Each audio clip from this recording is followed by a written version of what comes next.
As a white belt, you don't know what you don't know. Common white belt mistakes as far as mat etiquette would be obviously dirty gi, dirty rash guards, fingernails not cut, walking with bare feet on the mat, off the mat or to the restroom. For people with longer hair, not tying their hair up. And then the second part would be white belt mistakes where you start talking about technique, especially for some of the guys more athletic, they depend too much on their muscle or athleticism. They don't allow for the technique to happen. They expect it to be like magic, like, oh, I tried it one time. It's jiu-jitsu. It takes a little bit of effort. Give it time, let it work. Trust me, the technique always works. Defensive mistakes. Without a good defense, you can't really get your offense off. Being able to control the posture defensively, being able to work and be able to go in and out of what few techniques you do know, and almost starting to get that sense of what is he doing, where's he or she doing, what is he or she setting up.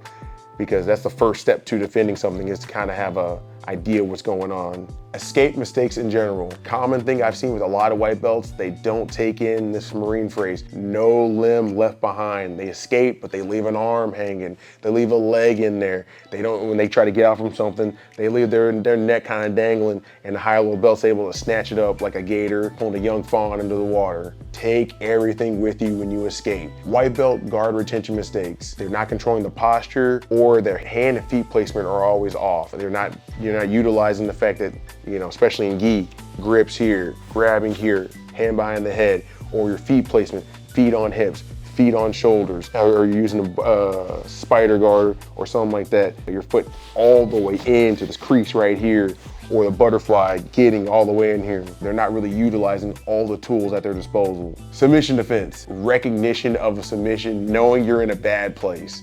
That's the very first thing. Oh, you start realizing you feel the leg start to creep up your rib cage or up your back, or you feel your arm start to slide over in a position. That's the first thing you should know. Or the fact that they're holding you down in a certain posture for way too longer than you would have. Or say, I don't know, you got a pass or you got the half guard a little too easy. Also, imagination. I can't tell you how many times I've gotten out of submission by just kind of getting halfway in there enough to either get some air or not put too much pressure on the limb, and kind of just all right, and kind of play it out, and then next thing you know, you're out. Keep moving, use some imagination, and of course, recognition. White belt mistakes when it comes to guard passing, weight distribution, especially when they start trying all of them like an over-under pass. They don't understand, while they might put their hands and their feet in the right places, they don't understand how to distribute the weight to actually plant something down. Or when they start going to mount, they're too high or too low, and they don't have the right balance yet. And again, that will all come with experience and mat time. But starting out, that weight distribution is probably the biggest thing I've seen as a white belt. Submission mistakes when it comes to white belts. They don't understand the full mechanics of the submission when they actually are doing it. Like say an arm bar, they don't allow, they're pulling at it, but they don't realize it gotta be thumbs up. Or when they take the back, they got their feet crossed. Or when they put in, say, a straight ankle lock, they're not putting the blade on the back of the leg. They're not fully getting the concept behind what's really happening. General mistakes that would keep a white belt from getting to a blue belt: not showing up and not learning and not showing full effort.